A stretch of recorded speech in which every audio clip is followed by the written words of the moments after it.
요한계시록 32번째 시작합니다.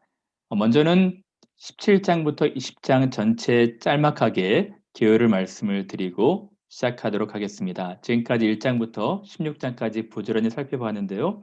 오늘부터는 17장을 할 겁니다. 바벨론의 심판과 멸망에 대해서 다양하게 묘사하고 있거든요. 그리고 두 전쟁과 천년왕국에 대한 해석들도 다루도록 하겠습니다. 오랫동안 우리가 함께 1장부터 16장까지 살펴보았습니다. 하나님께서 그 계획을 갖고 계신 것을 심판과 구원으로 실행하셨고, 이제 바벨론의 멸망, 하나님의 나라의 완성으로 끝이 날 것입니다. 그래서 오늘부터 17장을 살펴볼 텐데요. 17장부터 20장까지 바벨론이 멸망하고 그리스도께서 재림하시고 천년 동안 통치하시는 것에 대해서 짤막하게 말씀을 드리면요.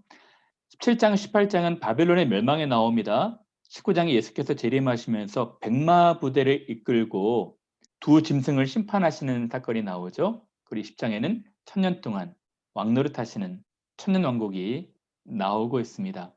바벨론, 두 짐승, 용의 시간 순서대로 멸망하는 것은 아니고요. 제가 해석하기로는 이것이 한꺼번에 같이 일어나는 일들인데 다양한 관점으로 묘사되고 있을 뿐이죠. 바벨론 두 짐승 용은 자신이 주권을 가지고 세상을 다스리는 줄 알았지만 사실은 온 세상의 주권자는 하나님이셨죠. 하나님께서 힘센 천사를 보내실 때 6장의 표현은 천사가 한 발은 바다를 밟고 있고 한 발은 땅을 밟고 있었거든요. 바다와 땅의 주관자는 짐승이 아니라 하나님이시라는 말씀인 것이죠. 그러면 좀 더 자세하게 살펴보도록 하겠습니다. 예수께서 처음 오시고 다시 오실 것입니다. 다시 오시기 전에 17장, 18장은 바빌론의 멸망을 다루고 있습니다. 그리고 19장은 예수님의 재림을 다루고 있죠. 예수께서 처음 모습이 아니라 영광 가운데 오실 것입니다. 근데 19장에는 이런 모습이 아니라 백마를 타고 오실 것이라 말씀하고 있는 것이죠.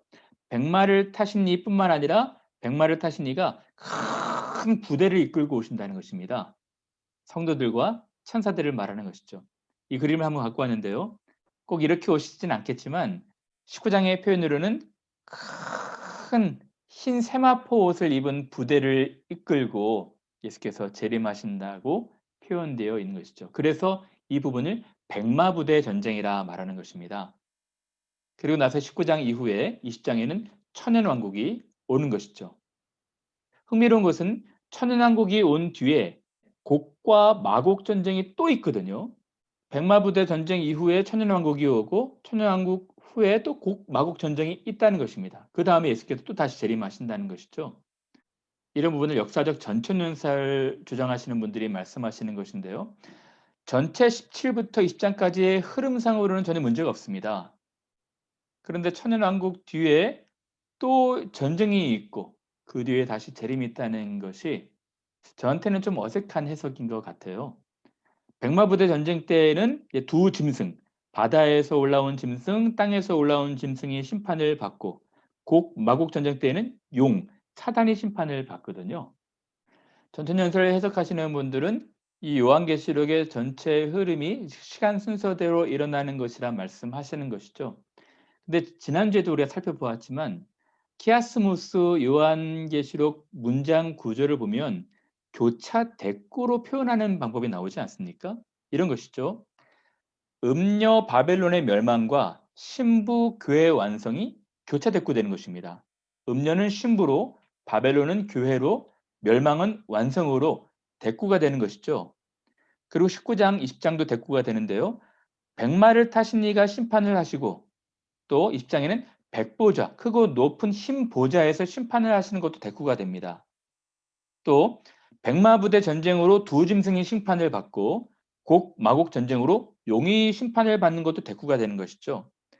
사단이 천년 동안 옥살이하는 것, 성도가 천년 동안 왕노릇하는 것도 대꾸로 표현하고 있는 것입니다.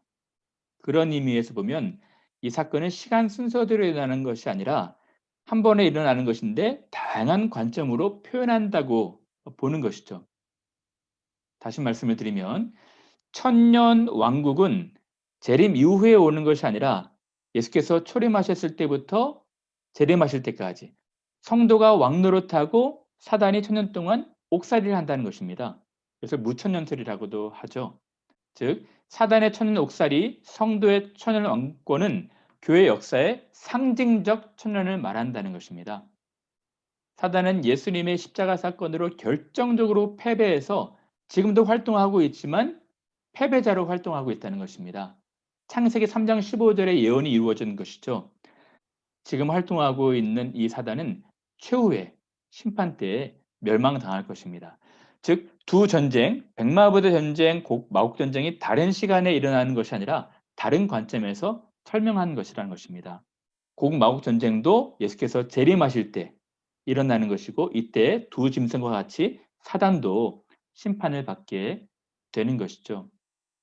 예수께서 재림 때 악한 세상과 그 악한 세상 배후에서 활동한 악한 세력의 심판과 멸망이 있을 것입니다. 역사적 전천년설도 일리가 있지만 이런 의미에서 저는 무천년설 해석이 더 옳은 것이라 생각을 하고 있습니다. 그럼 두 번째로 음녀 바벨론에 대해서 함께 생각해 보겠습니다. 음녀, 그녀의 정체가 무엇일까요? 그리고 세상에 대한 정의도 함께 생각해 보겠습니다.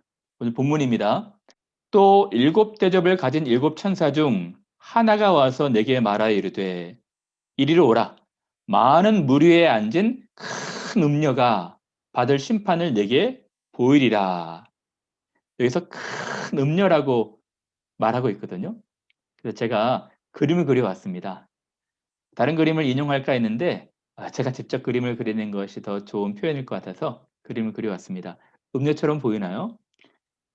음녀가 지금 자주색 옷을 입습니다. 이 자주색 옷은요, 좀 진하기가 더 진할 것입니다. 보라색과 청색이 하나 혼합돼서 붉은색을 띠는 짙은 청색이거든요. 그리고 붉은 가운을 걸쳤는데요. 금잔도 갖고 있습니다. 이 음녀가 누구일까요? 음녀의 정체가 무엇이겠습니까? 교회 역사에서 이 음녀의 정체에 대해서 많은 해석도 있었고 많은 이야기가 있었습니다. 그래서 이런 그림들도 있죠. 물 위에 앉은 음녀의 모습이죠. 또 왕과 함께 술을 마시는 큰 음녀의 모습도 있습니다. 종교개혁 시대 때에는 마틴 루터는 이 음녀를 로마 교황으로 말하고 있지 않습니까? 그래서 루터의 성경에 이러한 사파들이 들어가 있었다 하더라고요. 교회 역사에서 이 음녀에 대한 해석은 다양하고 많은 시도가 있었는데 오늘은 음녀의 정체에 대해서 조금 더 다각도로 살펴보도록 하겠습니다. 오늘 본문에 보면 일곱 대접을 가진 일곱 천사 중 하나가 이 음녀에 대해 소개를 해주고 있는데 많은 물 위에 앉아 있다라고 표현하고 있습니다. 이 음녀가 지금 물 위에 앉아 있는 것입니다. 그러면 이 물이 의미하는 것이 무엇일까요? 17장 후반절에 나와 있습니다. 또 천사가 내게 말하되 네가 본 바 음녀가 앉아 있는 물은, 물에 대해서 해석을 해주고 있습니다. 백성과 무리와 열국과 방언들이니라. 무슨 말일까요? 똑같은 표현입니다. 백성, 무리, 열국, 방언은 네 가지로 표현하면서 땅의 숫자를 말하고 있는 것이죠. 동서남북, 전 세계, 온 세상을 말하고 있는 것입니다. 온 세상 가운데 지금 음녀가 앉아 있다는 것이죠. 무엇을 의미하고 있습니까? 온 세상 위에 앉아 있는 세속 정신을 의미한다고 저는 봅니다. 음녀라는 어떤 한 개인 실체가 아니라 많은 물, 온 세상 위에 자리 잡고 지배하며 장악하고 앉아 있는 그런 세속 정신을 말하고 있는 것이죠. 그 다음 구절입니다. 많은 물 위에 앉은 큰 음녀가 받을 심판을 내게 보이리라. 땅의 임금들도 그와 더불어 음행하였고 땅에 사는 자들도 그 음행의 포도주에 취하였다. 땅의 왕들도 그녀와 더불어 음행하고 땅에 사는 모든 사람들도 그 여인의 음행의 포도주에 취했다. 그리고 18장에 가면은 땅의 상인들도 그녀의 사치로 치부되었다. 부자가 되었다라고 말을 하고 있습니다. 무슨 말입니까? 땅에 있는 모든 사람들, 권력 있는 사람이나 그렇지 않은 사람, 일반 서민들이나 상인들이나 모든 사람들이 음녀에 지배되고 장악되어 있다는 것입니다. 이 뜻은 세상의 문화, 세상의 정신, 세상의 사고, 철학, 사조, 욕망, 이 모든 것이 온 세상을 지금 주름 잡고 있다는 것이죠. 땅의 임금들의 욕망이 무엇입니까? 권력욕이겠죠. 그 일반 사람들, 돈, 성, 물욕, 이런 사회 풍조, 문화, 이 모든 것에 지금 유혹받고 있다는 것입니다. 그래서 땅의 임금들도, 땅에 사는 모든 사람들도 음행하고 또 음행에 취해 있다는 것이죠. 여러분, 성경은 음행을 하나님을 떠난 모든 행위들을 말하고 있는 것이거든요. 음녀의 대꾸는 신부입니다. 거룩하고 옳은 행실로 신랑을 기다리는 것이 아니라 올바르지 못한, 정절을 지키지 못하는 음녀를 말하고 있는 것이죠. 음녀에 대해서 조금 더 자세하게 묘사해 주고 있습니다. 그 여자는 자줏빛과 붉은빛으로 옷을 입고 금과 보석과 진주로 꾸미고 손에 금잔을 가지는데 가증한 물건과 그의 음행에 더러운 것들이 가득하더라. 여자를 통해서 알 수 있는 것이 무엇일까요? 여자는 지금 자줏빛과 붉은빛을 옷을 입고 있습니다. 이것은 당시에 부자들이 입을 수 있는, 부자들이 누릴 수 있는 사치스러운 옷이었습니다. 여러분, 사도행전에 보면 자주장사 루디아를 보시죠. 루디아도 이 자주장사로 큰 돈을 번 부유한 사람 아니었습니까? 예수님 만난 이후에 그가 회심을 해서 이제 그의 모든 삶들이 바뀌어지게 된 것이죠. 바벨론을 보면 이 붉은색 또 자주색이 많이 건물에도 시장이 되어 있습니다. 이것은 부유의 상징이었던 색이었습니다. 또 금과 보석과 진주로 자기를 치장합니다. 금이 의미하고 있는 것이 무엇입니까? 부유함을 의미하고 있습니다. 달콤하고 멋져 보이는 매력적인 세상의 상징들. 그러나 금잔에 들은 것은 허황되고 가증하고 음란한 것들이라는 것입니다. 여러분, 사도 바울은 디모데 전서에서 성도들은 이러한 삶의 정반대로 살아야 한다는 삶을 강조하고 있거든요. 이와 같이 여자들도 소박하고 정숙하게 단정한 옷차림으로 몸을 꾸미기 바랍니다. 머리를 어지럽게 꾸미거나 금붙이나 진주나 값비싼 옷으로 치장하지 말고 하나님을 공경하는 여자에게 어울리게 착한 행실로 치장하기를 바랍니다. 디모데가 목회했던 그 상황도 많은 사람들이 이런 세상 유혹, 세상 정신에 매몰되어서 자기의 사치를 자랑하고 허영을 조장하고 허황된, 헛된 꿈들을 꿨던 것이죠. 신자들은 그렇게 살지 말라는 것입니다.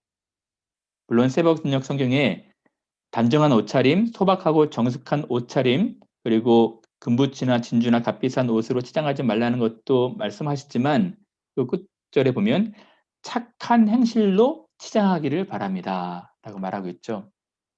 허영을 쫓지 말라는 것입니다. 허황된 삶을 살지 않고 진실한 진리를 쫓는 옳은 행실을 추구하는 사람들, 거기에 지향점을 두고 살라는 것이죠. 또 다음 구절의 음료를 이렇게 표현합니다. 그의 이마에 이름이 기록되었으니 비밀이라 큰 바벨론이라 땅의 음료들과 가증한 것들의 엄이라 하였더라. 이 여인의 이마에 씌어져 있는 것이 있다는 것입니다. 그것이 무엇입니까? 미스터리, 바벨론, 음료들과 가증한 것들의 어미. 여기서 비밀은 시크릿이 아니고요. 미스터리입니다. 미스터리가 무슨 뜻일까요? 도무지 이해할 수 없는, 도무지 상상할 수 없는 그런 사건들 아니겠습니까? 신자들의 관점으로 보면 도무지 이해가 되지 않는 것입니다.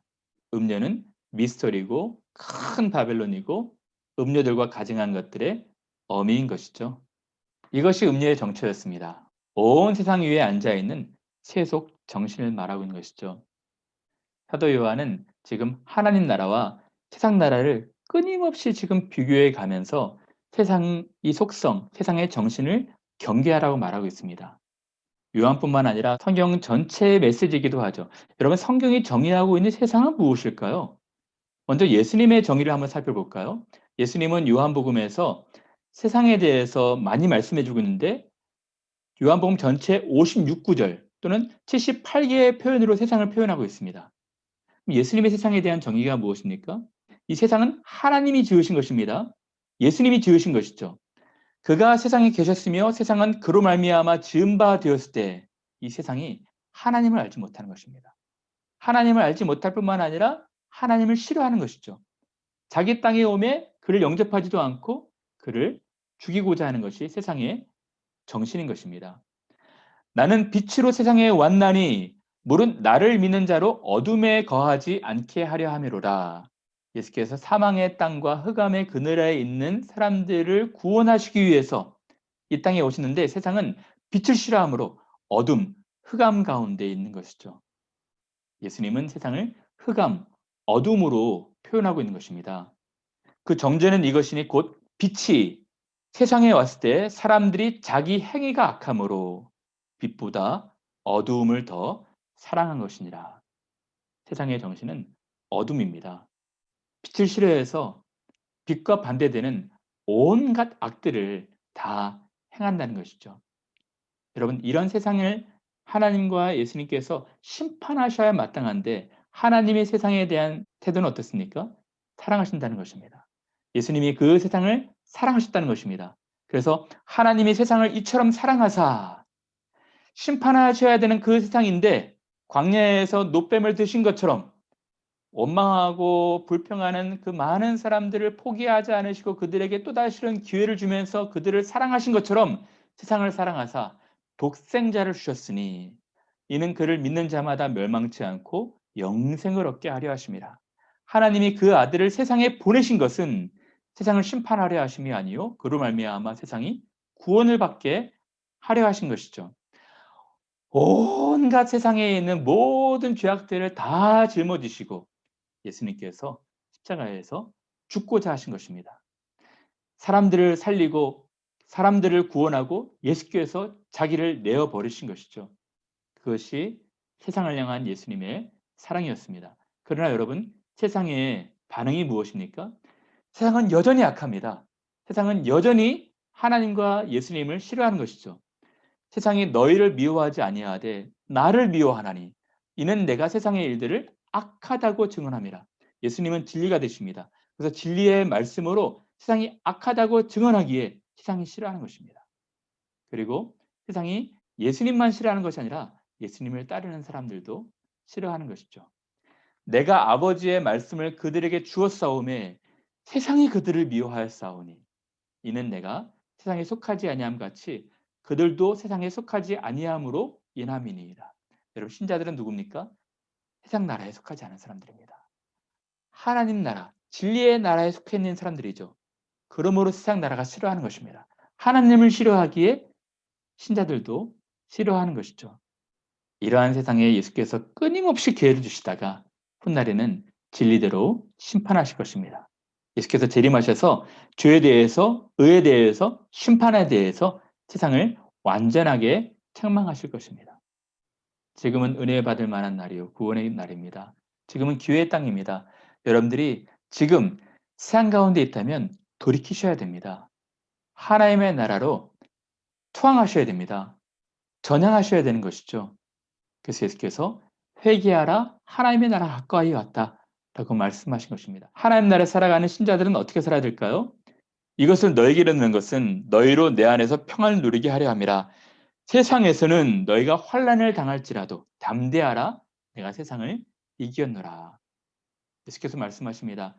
평안을 너에게 주노라. 이것은 세상이 줄 수도 없고 알 수도 없는 것이라는 것입니다. 우리가 세상에서 평안을 누리는 것이 아니라 하나님 나라에서 하나님 나라의 가치에 마음을 두고 거기에 지향점을 두고 살아갈 때 진정한 평안이 있는 것이죠. 이런 의미에서 여러분, 우리는 세상이나 세상에 있는 것들을 사랑하지 말아야 하는 것입니다. 온 세상을 지배하고 장악하며 주름 잡는 앉아있는 이 세속 정신을 배격해야 되는 것이죠. 성경은 또 다음과 같이 말합니다.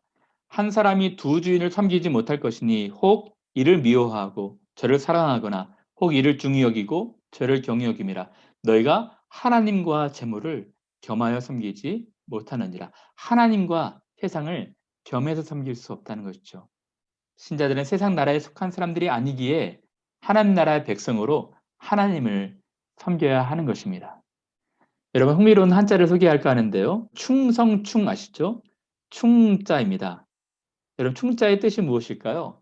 이 마음 심자의 가운데 중이 있다는 것입니다. 마음이 중심으로 가운데로 자리 잡아 있는 것이죠. 마음이 흔들리지 않고 마음의 중심에 하나님이 있는 것입니다. 이때 충성, 충이라고 말하는 것이죠. 그러나 여러분, 다른 한자인데요. 가운데 중자가 하나 더 들어가 있습니다. 마음에 두 개의 중심이 있는 것이죠. 이 한자가 뭔지 아십니까? 환입니다. 환자, 환란할 때 환. 여러분, 마음의 중심이 두 개가 있으면 우리가 환란 가운데 있는 것입니다.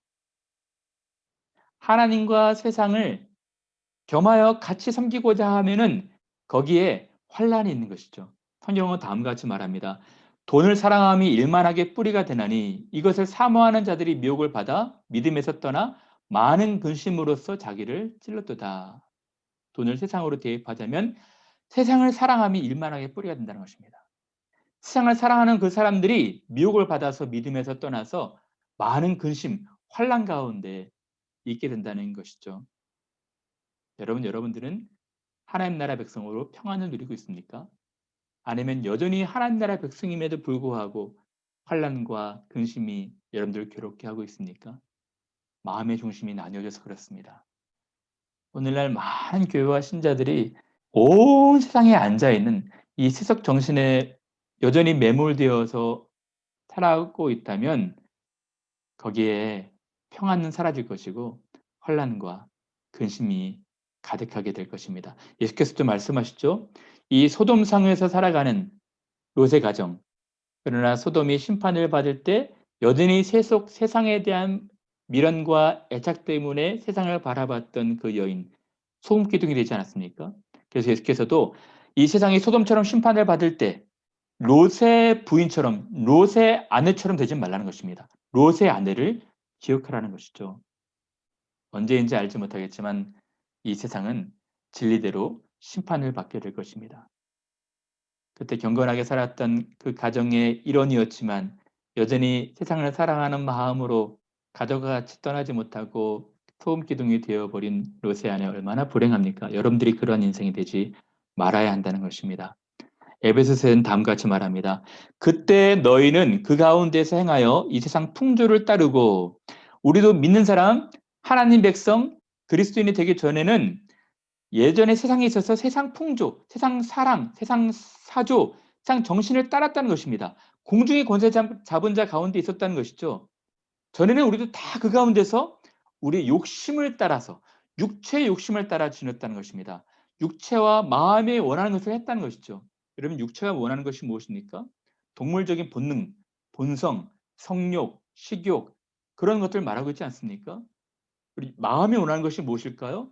질투, 시기, 미움, 원망 이 모든 악한 것들 아니겠습니까? 우리가 하나님 나라 백성 되기 전에는 이 세상 정신에 매몰되어서 그렇게 살아갔다는 거예요. 육체와 마음이 원하는 것을 하면서 살아갔다는 것입니다. 그리스도인이 되기 전에는 그렇게 살았다는 것입니다. 그러나 이제는 하나님 나라 백성으로 그렇게 살지 말라는 것이죠. 즉 예수님의 말씀은 세속주의를 경계하라는 것입니다. 우리도 많은 무리에 앉아 있는 음녀의 정신에 지배되지 않도록 우리가 조심하고 늘 깨어 경계해야 한다는 것이죠. 다음 세 번째로는 일곱 머리 짐승에 대해서 이 짐승의 정체가 무엇인지에 대해서 한번 살펴보도록 하겠습니다. 또 음료와 짐승의 관계도 한번 생각해 보겠습니다. 음료의 정체는 온 세상 위에 앉아있는 세속 정신을 말하고 있었죠. 요한은 일곱 천사 중 하나를 통해서 음료를 먼저 본 뒤에 그 다음에 이제 성령으로 이끌림 받아 광야로 들어갑니다. 예수께서도 성령으로 이끌림 받아서 광야로 가셨죠. 거기서 사단이 출현해서 예수님을 온갖 유혹하지 않습니까? 요한도 지금 성령으로 이끌림 받아 광야로 가서 본 것이 붉은빛 짐승을 탄 여자를 봅니다. 여자가 지금 붉은빛 짐승을 타고 있다고 말하고 있습니다. 그래서 제가 붉은빛 짐승을 그려왔는데요. 이런 모양일 것입니다. 무섭게 생겼죠? 일곱 머리 열 뿔 달린 짐승입니다. 이 짐승의 정체가 대체 무엇일까요? 이 짐승의 정체에 대해 소개해주고 있습니다. 붉은빛 짐승을 탔는데 그 짐승의 몸에 하나님을 모독하는 이름들이 가득하고 또 일곱 머리와 열 뿔이 있으며 여러분 일곱 머리 열 뿔 짐승 아시죠? 우리가 다 공부했던 것입니다. 13장에 바다에서 올라온 짐승을 말하고 있죠. 바다에서 올라온 짐승은 구약 성경 다니엘에서 묘사한 짐승입니다. 다니엘은 다음과 같이 말합니다. 큰 짐승 넷이 바다에서 나왔는데 첫째는 사자 같고 둘째는 곰과 같고 셋째는 표범과 같고 표범과 같지만 머리는 네 개가 있습니다. 또 넷째 짐승은 모든 짐승과 다르게 힘도 있고 열뿔도 있다는 것입니다. 요 짐승들이 의미하는 것은 바벨론, 페르시아, 그리스, 헬라, 로마를 말하고 있다고 말씀을 드렸죠. 똑같이 요한계시록 13장에도 말하고 있는 것입니다. 내가 보니 바다에서 한 짐승이 나오는데 뿔이 열이요 머리가 일곱이라 그 뿔에는 열 왕관이 있고 그 머리들에는 신성 모독하는 이름들이 있더라. 내가 본 짐승은 표범과 비슷하고 그 발은 곰의 발 같고 그 입은 사자의 입 같은데 용이 자기의 능력과 보좌와 큰 권세를 그에게 주었더라. 같은 짐승입니다. 일곱 머리라는 것은 사자, 곰, 짐승 그리고 표범이 머리가 4개가 있죠. 그래서 토탈에서 7개인 것입니다. 그러나 이 뿔은 사자에게도 곰도 표범에게도 없습니다. 10뿔 달린 짐승이 있는 것이죠. 그래서 정확한 그림은 한 머리에만 10뿔이 있는 것이죠. 그래서 다른 그림들을 좀 따올까 했는데 다 그림들이 다 뿔이 있는 모양이더라고요. 그래서 7머리, 또 한 머리에 10뿔 달려 있고요. 또 10뿔에는 10왕관이 있는 것입니다. 다음 슬라이드에서 10뿔과 10왕관에 대해서도 말씀을 드리도록 하겠습니다. 즉, 이 짐승의 정체가 무엇입니까? 성도를 압제하던 역대 제국을 말하고 있는 것이죠. 하나님의 백성들을 압제했던, 핍박했던, 박해했던 사단에게 권세를 위임받은 세력들을 의미하고 있는 것입니다. 그 다음 구절을 볼까요? 그 여자는 자줏빛과 붉은빛 옷을 입고 금, 보석, 진주로 꾸미고 손에 금잔을 가졌는데 가증한 물건과 그의 음행에 더러운 것들이 가득하더라. 그의 이마에 이름이 기록되었으니 비밀이라 큰 바벨론이라 땅의 음료들과 가증한 것들의 어미라 하였더라. 앞에서 살펴보았죠? 이것을 의미하는 것이 무엇입니까? 여자는 사치, 허영, 온 세상 위에 앉아있는 세속 정신이라고 그랬죠. 그런데 그 음녀가 지금 짐승의 위에 올라탄 것입니다. 여자가 지금 짐승 위에 올라타서 조장하고 있는 것이죠. 다시 말하면 온 세상 권력과 이 세상 정신이 만나서 온 세상을 세속 정신으로 지배하고 있다는 것입니다. 즉 음녀인 세속 정신과 세속 권력이 결탁하고 연합해서 온 세상을 지금 주름잡고 있다는 것이죠. 이와 같이 음녀와 짐승의 정체에 대해 살펴보았고요. 다음 구절을 봅니다. 또 내가 보매 이 여자가 성도들의 피와 예수의 증인들의 피에 취한지라. 성도들의 피, 예수의 증인들의 피에 취했다고 말을 하고 있죠. 이것은 무엇입니까? 여자가 짐승과 연합해서 하나님 백성들, 크리스찬들에 대한 모진 박해를 한다는 것이죠.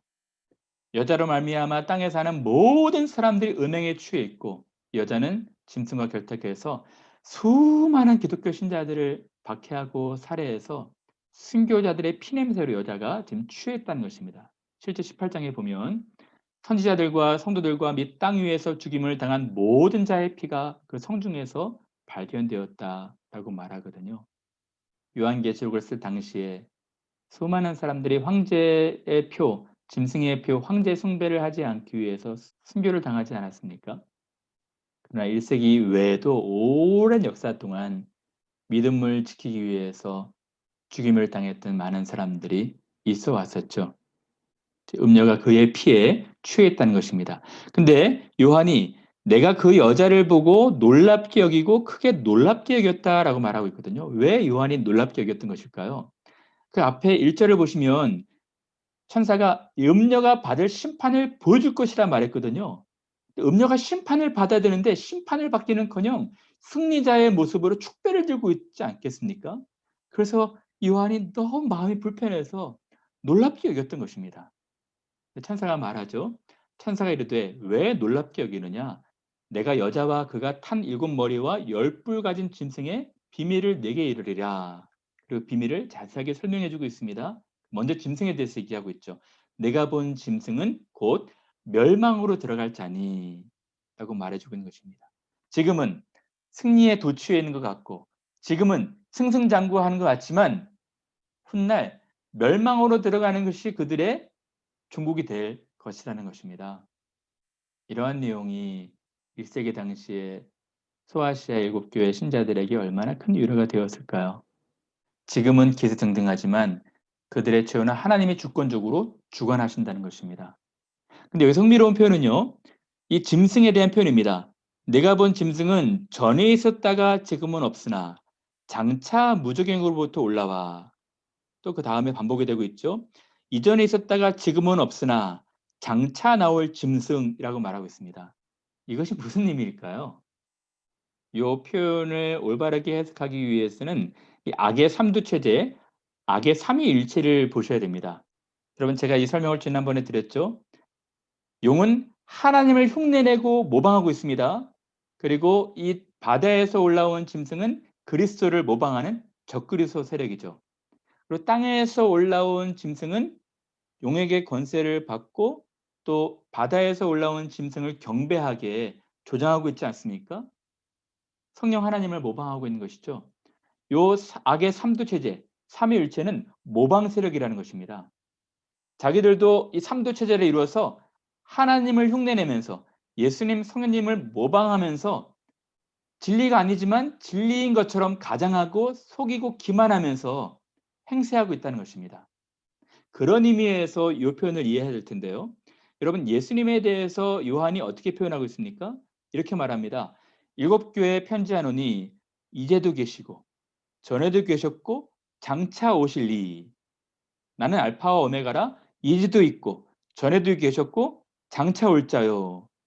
거룩하다 거룩하다 거룩하다 주 하나님 곧 전능하신 이여. 전에도 계시고 이제도 계시고 장차 오실리. 예수님만이 영원하셔서 현재와 과거 미래 영원 전부터 영원까지 계시는 분이시라는 것이거든요. 근데 사단이 이 짐승들이 이것을 모방하고 있는 것입니다. 전에 있었다가 지금은 없으나 다시 올 짐승. 그래서 예수님을 모방하고 싶어 하는 것이죠. 그러나 그의 기원, 완전성, 영원성, 온전히 모방할 수 없는 존재라는 것입니다. 이 부분은 네로의 전설과도 관련이 있는데요. 이 부분은 좀 다음 슬라이드에서 또 설명을 하도록 하겠습니다. 여러분 짐승의 정체가 무엇입니까?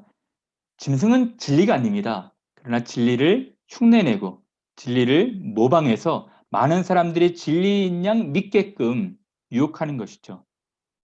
오늘날 이 음녀와 짐승이 활동하면서 사람들을 유혹하고 기만하고 속이는 것입니다. 정리할까요? 여러분 음료의 정체가 무엇이었습니까? 온 세상 위에 앉아있는 세속 정신을 말하고 있습니다. 온 세상 사람들이 이 세속 정신에 매몰되고 있는 것이죠. 온 세상을 취하게 만드는 것입니다. 땅의 임금들도 땅에 사는 모든 자들도 상인들도 세속의 욕망에 취하게 만드는 것이죠. 온 세상의 어미로 세상을 움직이고 있는 것입니다.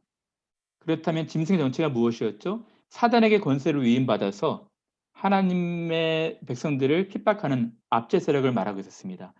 세속 정신을 위에 앉기 위해서 세속 정신과 함께 온 세상을 지배하려 하는 것이죠. 그리고 진리를 모방하고 진리를 흉내내서 사람들을 따르게 하는 그런 정신들을 말하고 있었습니다.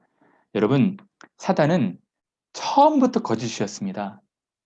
아담을 찾아왔을 때부터 오늘날까지 그리고 앞으로도 계속해서 거짓과 기만과 속임수로 사람들을 유혹할 것입니다. 성경은 다음과 같이 말합니다.